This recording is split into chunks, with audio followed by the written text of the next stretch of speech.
안녕하세요. 오늘은 10월 11일 화요일입니다. 오늘은 사무엘하 14장 21절에서부터 33절까지를 본문으로 큐티 가이드를 시작하겠습니다. 먼저 오늘 이 본문을 통해 제가 묵상한 하나님은 만나기를 거절하지 않으시는 분입니다. 24절 말씀을 읽겠습니다. 왕이 이르되 그를 그의 집으로 물러가게 하여 내 얼굴을 볼 수 없게 하라 하며 압살롬이 자기 집으로 돌아가고 왕의 얼굴을 보지 못하니라. 저는요, 다윗의 이런 이중적인 모습이 참 이해되지 않습니다. 지난 3년 동안 압살롬에 대한 마음이 그토록 간절했으면서도 정작 압살롬이 돌아오자 그를 만나주지 않는 이런 모습이 말이죠. 나중에 압살롬이 한 말이지만요, 정말 이럴 거면 왜 오라고 했는지 모르겠습니다. 그것도 무려 2년 동안 얼굴을 보지 않습니다. 이랬으니까요, 충분히 압살롬이 그런 말을 할 만도 했습니다. 물론 압살롬은요, 형을 죽인 큰 죄를 지었습니다. 그렇다 하더라도 지금의 이런 상황은 그로 하여금 충분히 모욕감을 느낄만 했습니다. 압살롬의 마음에는요, 아버지께 죄송한 마음보다는 아버지에 대한 미움이 점점 더 커져갔을 겁니다. 누군가를 꼭 만나야 되는데 그가 만나주지 않으면 참 애가 탑니다. 그럼 하나님은 어떠실까요? 하나님도 안 만나주실까요? 아닙니다. 하나님은 언제나 만나주려고 하십니다. 그러니까 실상 안 만나려고 하는 건요, 하나님이 아니라 언제나 인간입니다. 하나님은요, 인간을 만나주시려고 당신의 독생자 예수 그리스도까지 내어주셨습니다.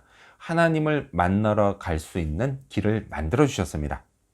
자, 하지만 정작 인간이 그 길에 올라서려고 하지 않습니다. 불신자들만 그럴까요? 그들은요, 항상 그러지만요, 실상은 신자인 저도 솔직히 때로 하나님을 만나지 않으려고 할 때가 있습니다. 하나님은 언제나 저를 반겨주시는데도 말이죠. 그럴 때 보면요, 제가 참 어리석다라는 생각이 듭니다. 자, 그렇다면 계속해서 오늘 이 본문을 통해 제가 발견한 인간의 모습, 어떤 게 있을까요? 오늘은 회개도 용서도 없는 모습을 볼 수 있습니다. 33절 말씀을 읽겠습니다. 요압이 왕께 나아가서 그에게 아뢰매 왕이 압살롬을 부르니 그가 왕께 나아가 그 앞에서 얼굴을 땅에 대어 그에게 절하매 왕이 압살롬과 입을 맞추니라. 자, 2년을 기다린 끝에 드디어 아들 압살롬과 아버지 다윗이 만나게 됐습니다. 하지만요, 이 만남은 결코 자연스러운 만남이 아니었습니다.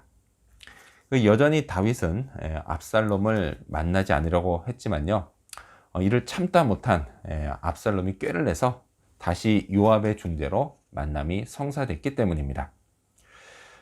다윗의 입장에서 보면요, 지난번 압살롬의 귀환을 허락한 것도요, 요압에게 등 떠밀려서 내린 결정이었습니다. 자, 그런데 이번에도 마찬가지였던 겁니다. 자, 그러니 다윗도 이 만남이 썩 내키지는 않았던 것 같습니다. 자, 이런 잘못된 만남이요, 좋은 결과를 낳는 건 처음부터 기대하기 힘든 일입니다. 아니나 다를까요? 이들의 만남에는 꼭 있어야 할 게 없었습니다.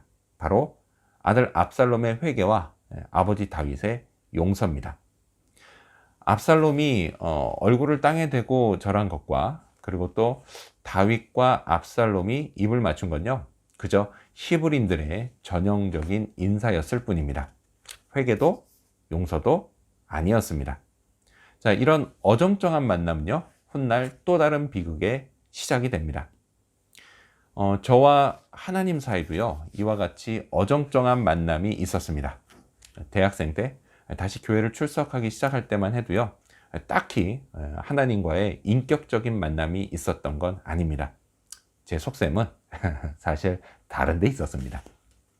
아무튼 제가요, 만일 교회를 쭉 그렇게 다녔다라고 한다면 저도 분명히 언젠가 하나님을 등지고 다시 세상으로 돌아갔을 겁니다. 하지만요, 그런 제게 은혜가 베풀어졌습니다. 하나님과 인격적인 만남이 시작된 겁니다. 그 계기는 회개와 용서였습니다. 성령께서요, 저의 죄를 깨닫게 해주셨고 회개하게 해주셨습니다. 그리고 하나님의 용서를 확신하게 해주셨습니다. 자, 그렇다면 끝으로 오늘 이 본문을 통해 나에게 주신 교훈이 뭘까요?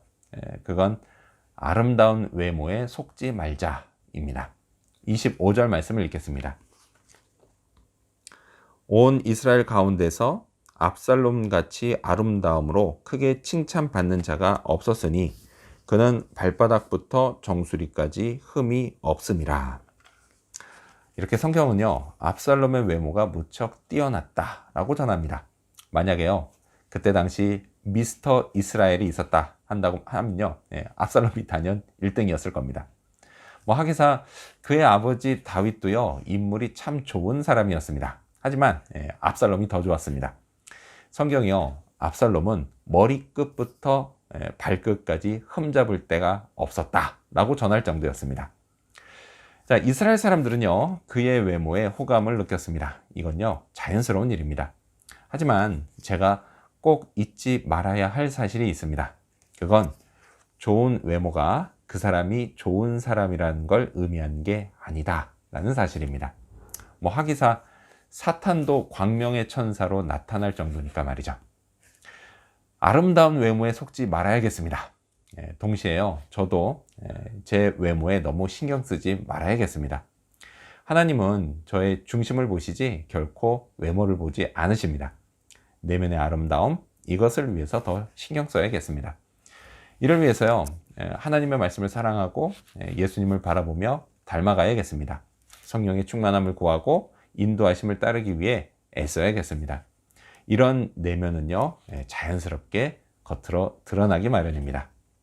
사람들에게요, 보여지는 저의 모습, 그 모습이 바로 이런 모습이 되면 참 좋겠습니다. 오늘도요, 조금씩 그런 제 모습이 만들어지는 그런 하루가 되기를 소망합니다. 기도하겠습니다. 만나기를 거절하지 않으시는 하나님, 늘 만나주시니 감사합니다. 또한 저의 죄를 회개할 때 언제나 용서해 주시니 그것 또한 감사합니다. 주님, 아름다운 외모에 속지 않게 해 주시옵소서. 그리고 저의 내면의 아름다움을 위해서 더욱 힘쓰게 하여 주시옵소서. 오늘도 그런 하루 되기를 간절히 바라며 예수님의 이름으로 기도합니다. 아멘.